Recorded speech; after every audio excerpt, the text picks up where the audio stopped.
Hi, be. Yan, diba?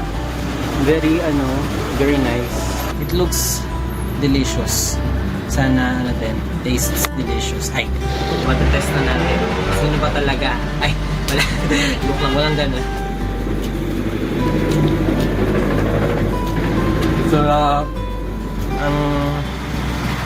Ang yummy tignan.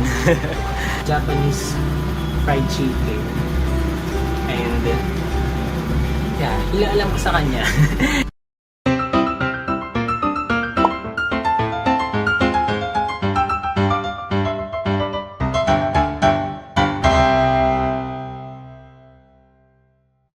Hello guys, so if it wasn't obvious, this is the last episode of our Living Alone Diaries.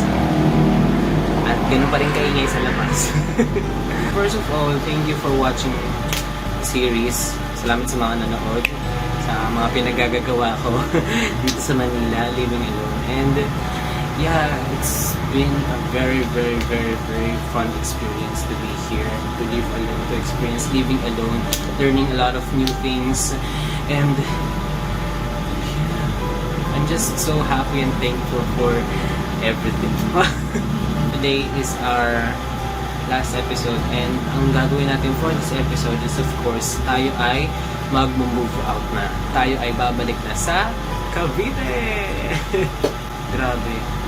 Mamimiss ko itong part na yung aking aesthetic place. Aesthetic hub. Yung ating aesthetic talaga ay nagtindi. Grabe. After almost a year is alis na ulit tayo. Makikita na ulit natin kung ano yung itsura niya ng first episode.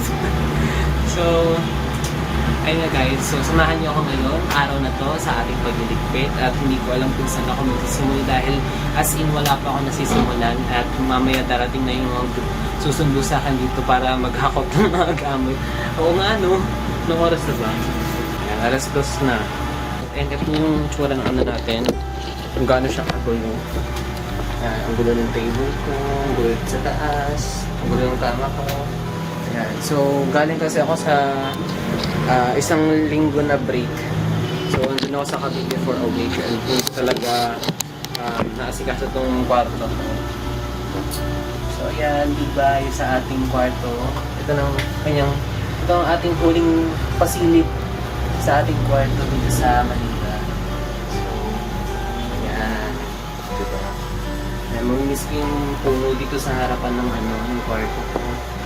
Itong, ayan. O, diba? So, tayo sa magligpit. At hindi ko talaga alam kung anong una kong gagawin. Definitely kaya ako ng kumilos, pero hindi ko talaga alam kung saan ako magsisimula. Ganun.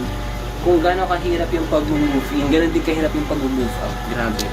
So, I guess, let's just do it. Let's go! So, sa tingin ko, pinakauna kong pwedeng magawa itong aking makalat sa aking table.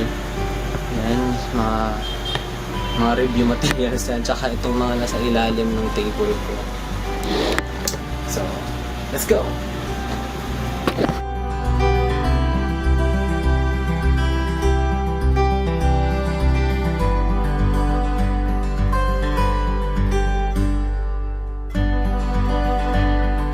Halala niya ba itong box na to? So, yung first episode, in-unbox natin yung mga laman niya. Ngayon, babalik na natin sila dito sa box. Oh.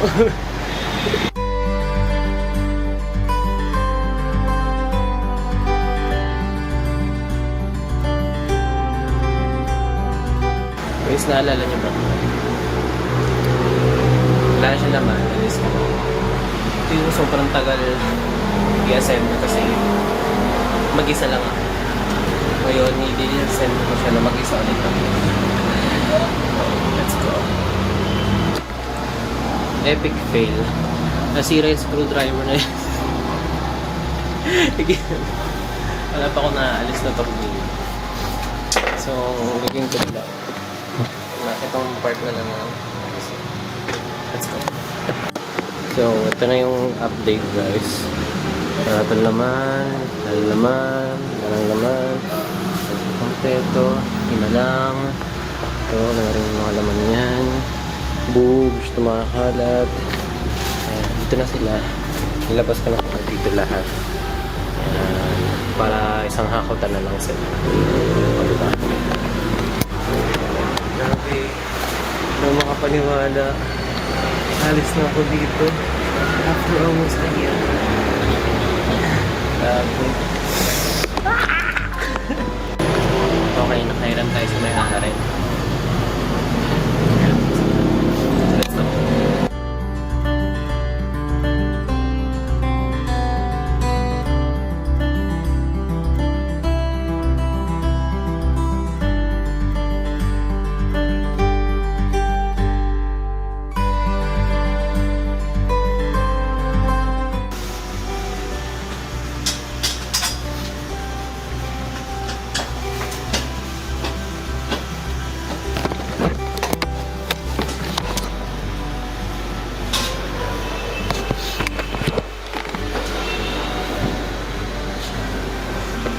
Update guys. Wala nang kahit ano. Ay, karami po pala. Wala na.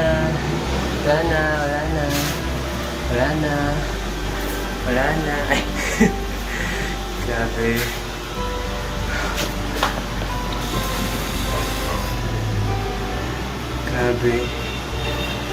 Grabe. Ang loob talaga. Ang loob.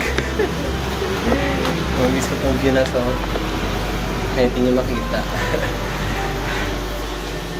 Grabe. Goodbye, Sampaloc talaga. Mamiss kita, Sampaloc. Dapitan, Laon-Laan. Espanya!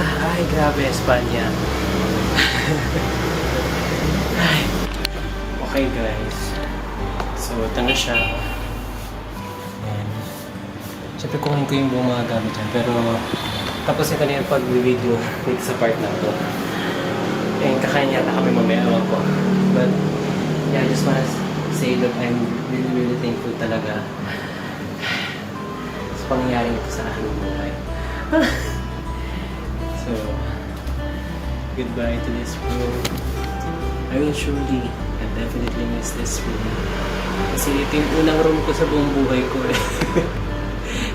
Kahit sa kabit lang akong kwarto. But yeah. Goodbye. Bye to this room. Sa susunod po na tira dito, kung napapanood nyo man po ito, alaalagaan nyo din po. Gawin nyo rin pong aesthetic. Please. So, yeah. Mga na to, mga final hackouts na lang. So yeah, see you on the next part.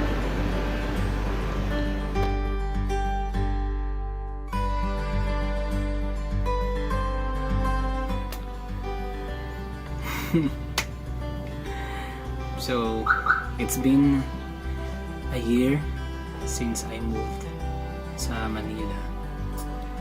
Parang lungkot. So, it's been a year since I moved in Manila and yeah, this is the very last episode of my Living Alone Diaries because ngayon, hindi na ako alone. I'm not living alone na kasi bumalik na ako dito sa Cavite. Tapos na yung purpose ng pagtira ko mag-isa sa Manila, and that is the board exam. And yeah, if you follow me on my social media accounts on Facebook and on Instagram, makikita nyo dun na we passed the board exam. Woo! So habang pinapalad nyo to is engineer na tayo, and yeah, license na tayo. So I can say na naging successful yung pagtira natin mag-isa sa Manila. I just wanna thank everyone for watching this series. Grabe. May natutunan ba kayo? I hope naman, I hope kahit pa paano is nag-enjoy kayo or natuwa kayo sa mga pinakita ko sa journey ko sa Manila, sa pagtira mag-isa doon, sa mga bagay na ginawa ko doon, mag-isa, sa mga food na kinain ko, sa mga places na pinuntahan ko. Sana guys, nag-enjoy kayo. And I can say na it has been really fun living alone in Manila. Mag-enjoy din ako. Marami akong natutunan, marami akong na-experience, marami akong nakita at nalaman at na-realize. And yeah, it really helped me a lot as a person. So again, thank you for watching this series. This is the 16th and last episode. Diba? Lakas mga K-drama. I hope na panoorin niyo pa rin yung mga susunod nating videos, mga susunod nating contents dito sa aking YouTube channel. And sobrang maraming mga nakalatag na contents para sa inyo guys. In the meantime, kung gusto niyo masubaybayan ng mga ganap po sa buhay, outside this YouTube channel, you can check my Facebook account and my Instagram account na makikita niyo sa description sa baba. Also, I would like to thank yung may-ari nung pinagtuluyan ko. So, it's a dorm. So, yung may-ari ng dorm, kung nanonood man kayo. Thank you po sa pagpapatuloy sa akin. And gusto ko rin magpasalamat sa mga naging sponsors. Mga naging principal sponsors na aking pagtira sa Manila. Kilala niyo na kung sino kayo. And thank you sa mga medyo na-feature ko dito sa series na to. So, that's it for my Living Alone diaries. So, literal na diary siya ng mga bagay na ginawa ko sa Manila mag-isa. And I hope you enjoyed watching this series. And if you do, don't forget to like and share this video. And of course, subscribe to my channel. Goodbye guys, I'm Slay and see you on my next series.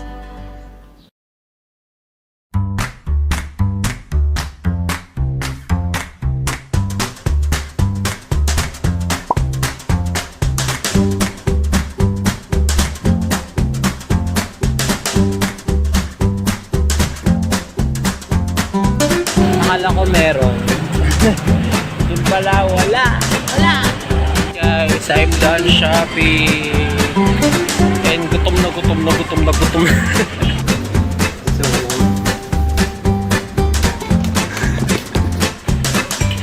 oh! Tandaan eating and making fake scenarios. Sana nakikita mo. Naging USD tour. Wala na kami sa cabinet, nasarap na kami. Pero nabukan mo lang yung iiyak. Oh, tapos, aba, tignan mo. Tignan nyo. Diba? Araw-araw ako natatempt at nare-realize ko na wala akong pambili niya.